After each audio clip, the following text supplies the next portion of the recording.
Nets Kingdom.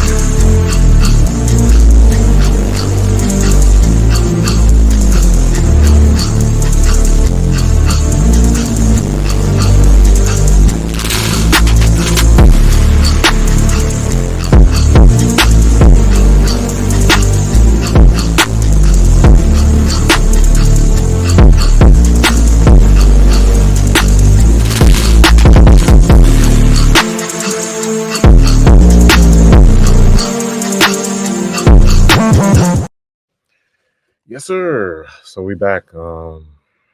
Back on a loss. Back on a loss. So the Nets just lost to the Knicks 108-103. I'm here with Chubbs and I'm here with Cypher.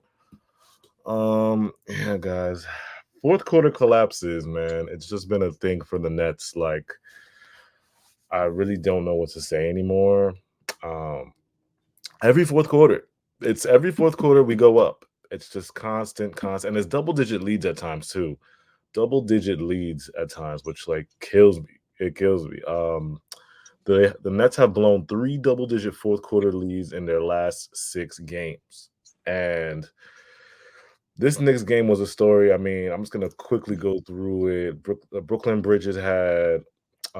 Brooklyn Bridges was amazing too in this game. I mean, there was a point in the third quarter, 31.7 3-pointers made, and CJ had a great. We finally get the shooting game that we always wanted from CJ, and he couldn't hit that clutch last shot in the end versus the Knicks. Every fourth quarter, we see CJ get the open look. He got a great look, but he didn't make that shot. Clax had his career high in rebounds.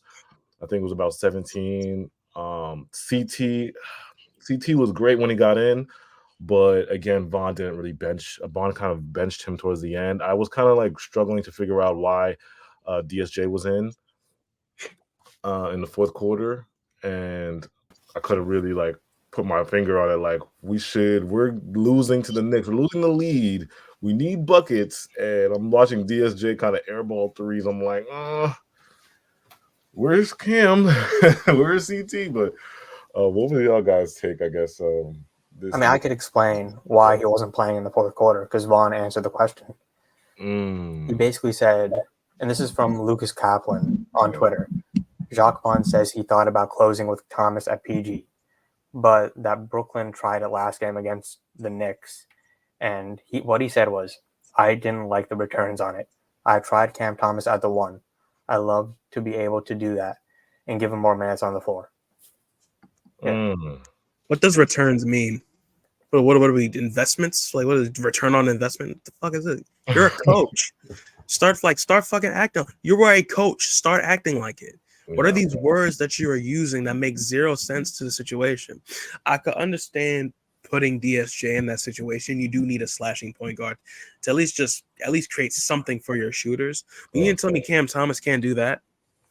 This was one of the first games that the Twins actually played, like, both of them played good at the same time. Like, we rarely see. Am I bugging for that? Like, we rarely see the Twins. They played immensely for like the first 3 quarters. They played immensely. Like this might be the first. I'm like literally watching. I'm like, I haven't really seen games where both Brooklyn Bridges and CJ like kill it tonight, and they both killed it for the first 3 quarters. Like, in games like that, you have to win because you're never gonna get and you don't know when you're gonna get that again. You really don't know when you're going to get that again. 36 from Mikhail, and then CJ had 19, and he shot 4 for 6 from 3. Like, we've been coming at CJ for his bad shooting lately, but this game he was on fire. He was unbelievable. I think he made his first 4 out of 4. Unfortunately, that fourth quarter kind of came. And then the fourth quarter, he had 2 shots. The layup, I don't know how he missed that, and then the wide open 3, and those 2 chances in a game like that. You couldn't get any more open. You can't get any more open, and you have to hit those. 1 for 8 in the fourth quarter. Mikal Bridges and Cam Johnson combined. Yeah, that's not good. Now, what is you guys like main key for this loss? I mean, we know fourth quarter collapses happen, but I want you guys to like really break down. Is it like turnovers? Is it the Nets offense, or is it the Nets can't defend in the fourth?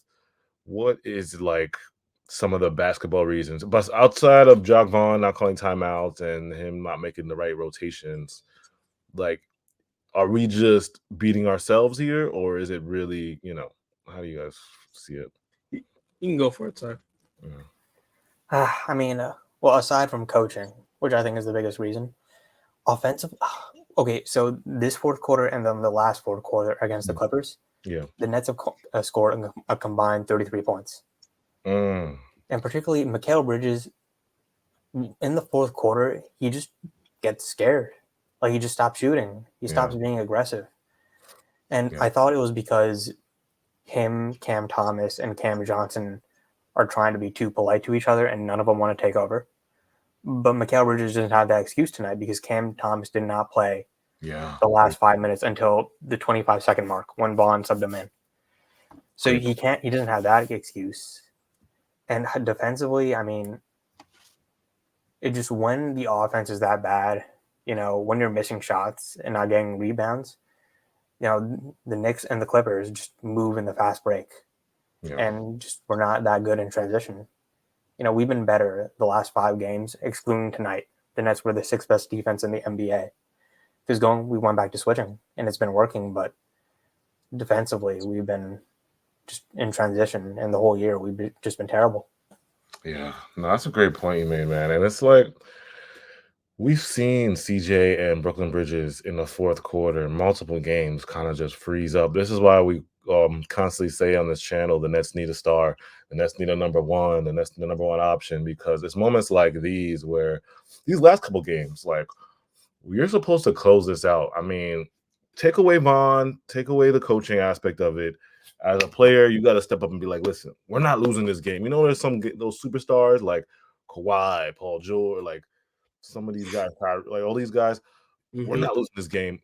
Get on my shoulders, and we're gonna go and take this win. Like, we don't got a player like that, kind of like a Jimmy Butler type, gotta, like, guys, like someone look the teammates in the eye, like, we're not losing. I'm taking us home. We need somebody like to do that. I feel like Mikal and CJ are two second and third options, more like polite, kind of like they're not really that aggressive number one that we need. And it sucks because they had a great game tonight, and I was rooting for them. I'm like, it's the Knicks too. We gotta do it against the Knicks. Like, I'm saying, but here's my thing, and I want to throw a wrench in this. We need a number one talk. Yeah, there's so many teams in the history of the NBA that get shit done without even having a true number one. The 2015 Hawks, Al Horford, Kyle Korver. There was no real number one on that team, but they fucking won games and got a number one seed. The perfect example, the 2004 Pistons. There was never truly a highlight player on that team, but it was the collective of those players that got shit done. I don't really want to subscribe to we need a true number one. You just need to play clean basketball and just play good basketball. Look, I tweeted out, this is the first time we've seen Mikal play off ball, and we're literally seeing results. That was probably his best game in a while, and it was him getting the off-ball screens, setting dribble handoff, setting a screen, and him immediately getting to his spots. And then the fourth quarter comes, he's immediately on the ball, and then we're seeing the turnovers. Then we're seeing the stagnant play.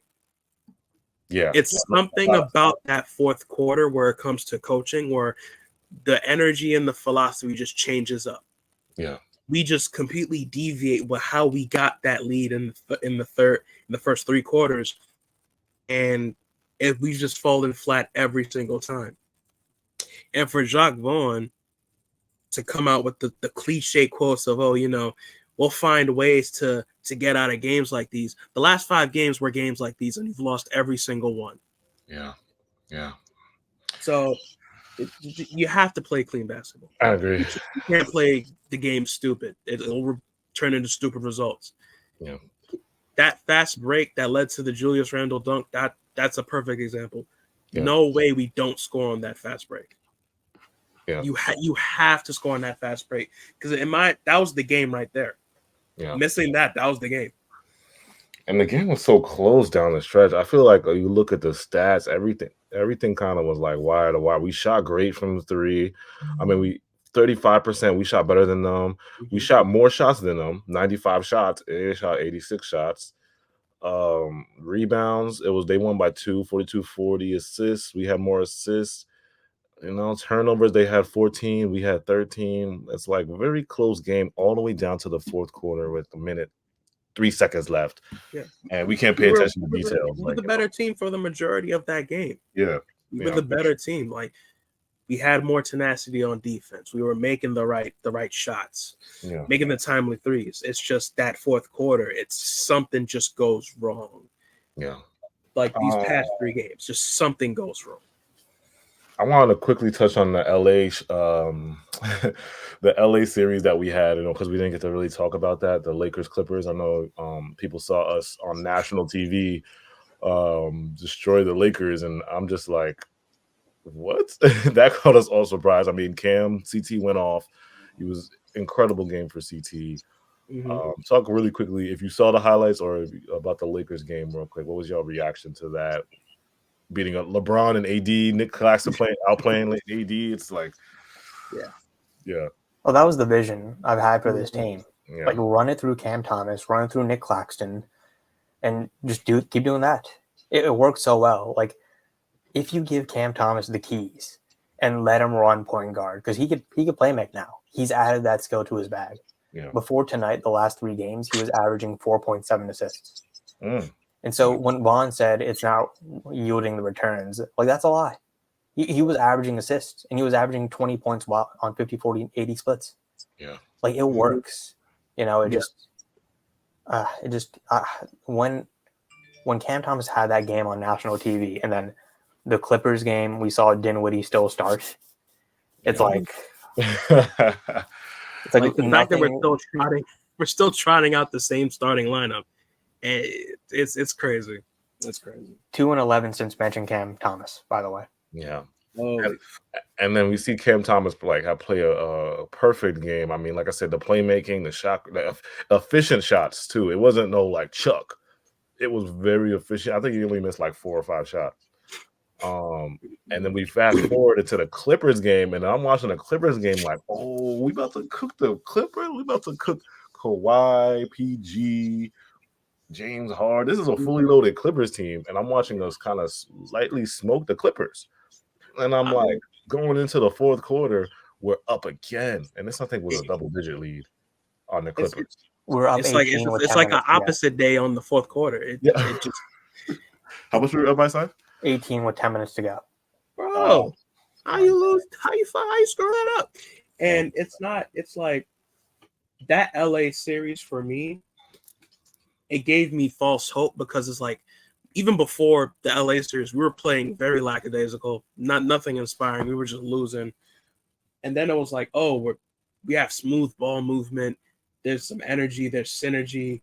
Like, guys look upbeat. We're running and gunning. And then the LA game is the same stuff. It's like, holy crap, we might have something here. And then that fourth quarter just collapsed everything.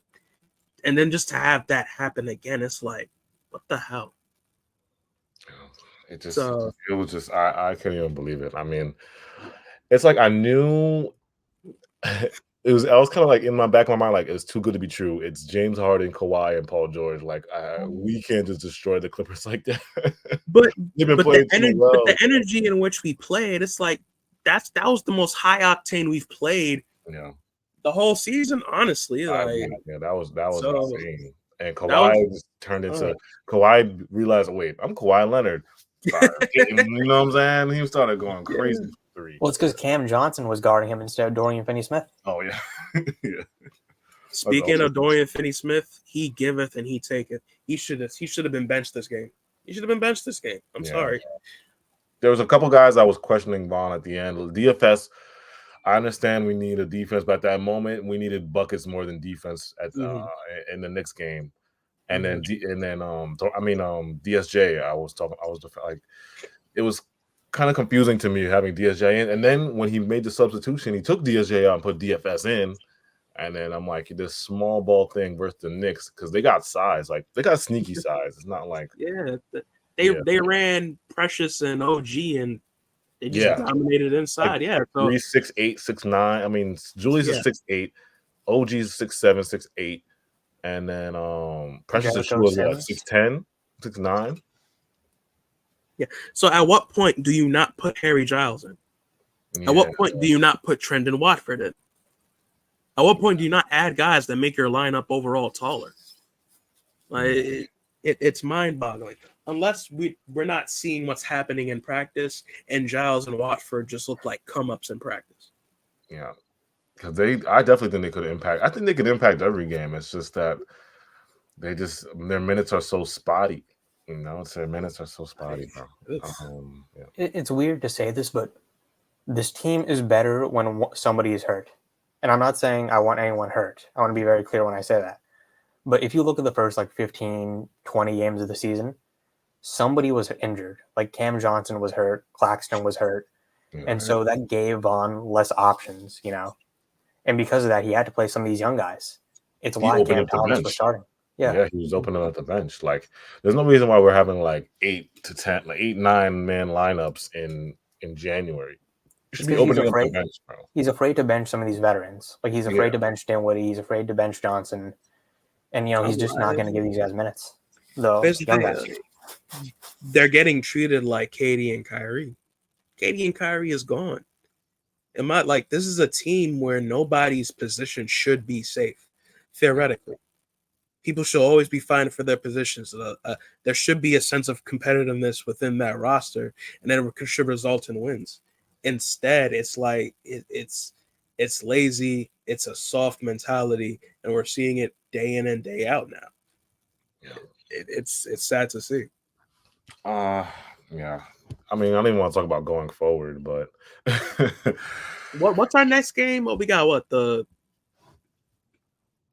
me look at the schedule. Oh, we got. I think we had the Hornets or something.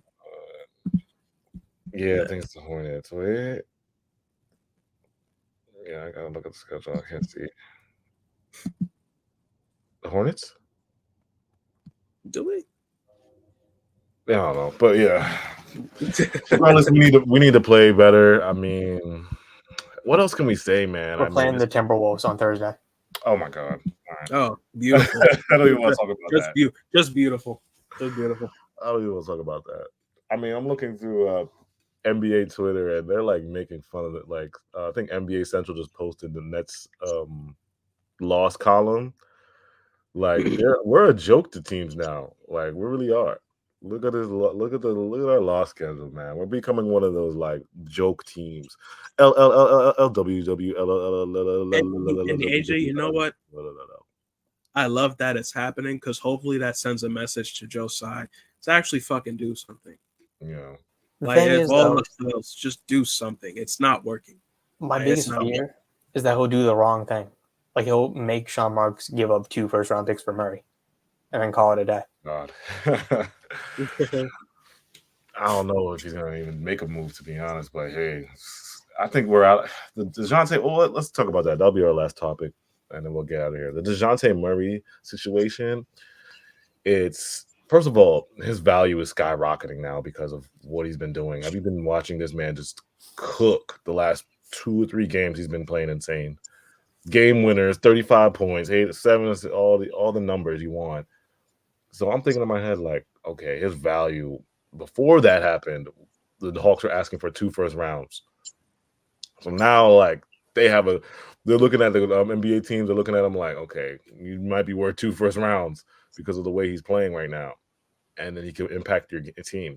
Now, does Sean give the Hawks 2 first rounds, or does he get outbid by more valuable picks from another team? I know the Lakers are in on there's a lot of teams that want Dejounte. Lakers, who else was in there? Bucks.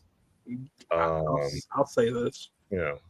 Dejounte solves more problems for this team because one, that makes one of your guards expendable. And it's more likely probably going to be Dinwiddie. Yeah. And I think Dejounte kind of levels out the roster a bit. So now, unfortunately, that may affect Cam Thomas's minutes, but at least there's some form of hierarchy. Yeah, you know what I'm saying? The wrong guy is not going to get a certain amount of minutes now.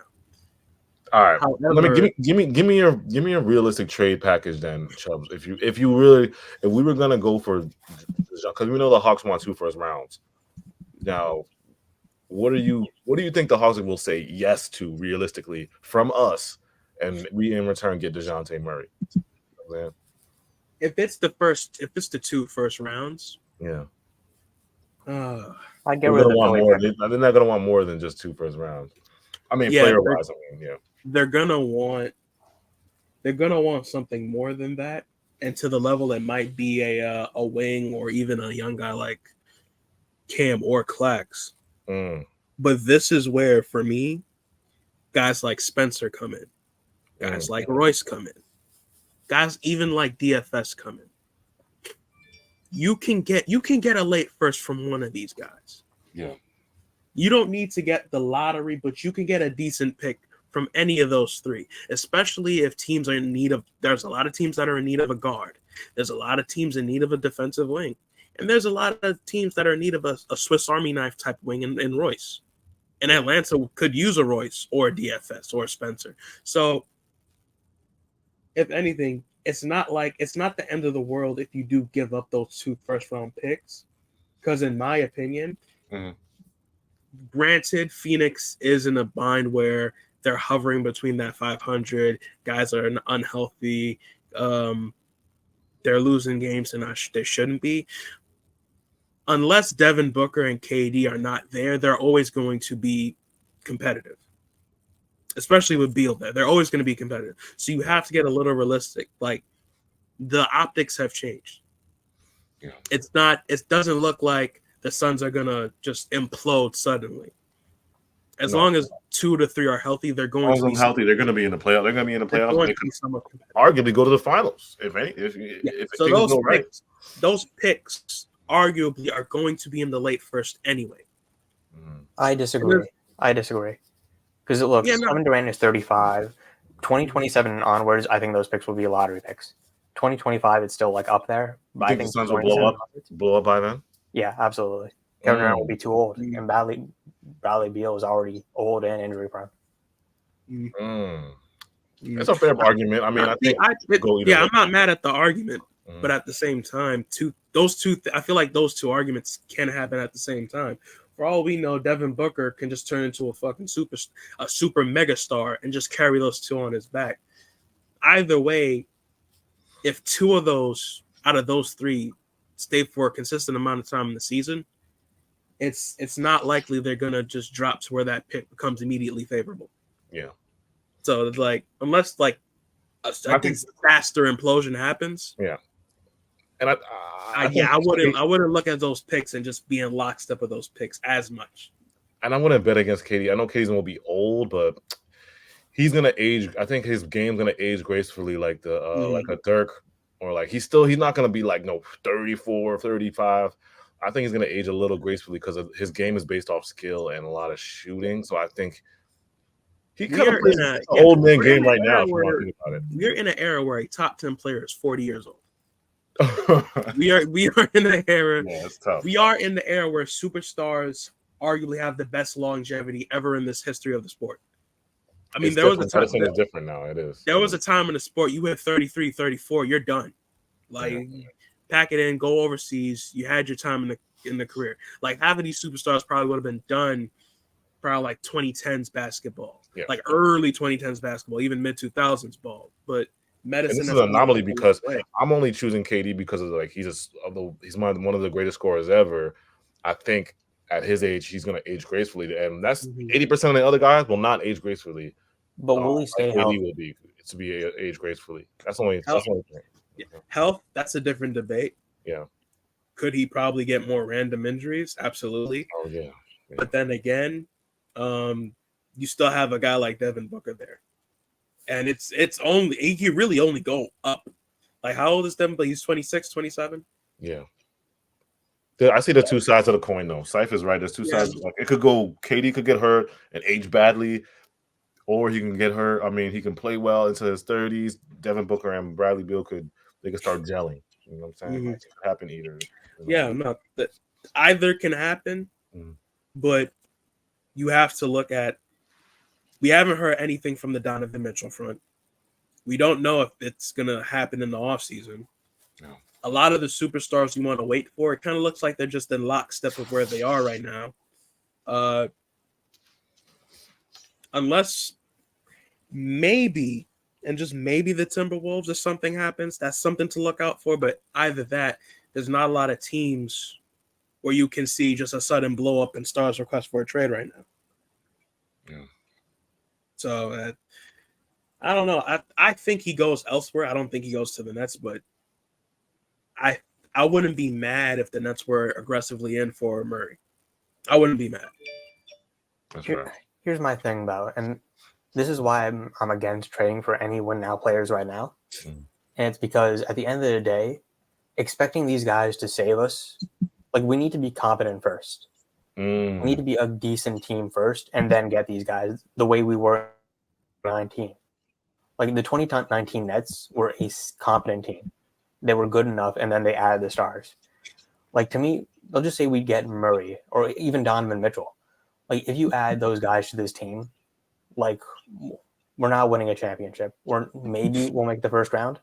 Maybe we'll get swept again. Because I don't trust Vaughn.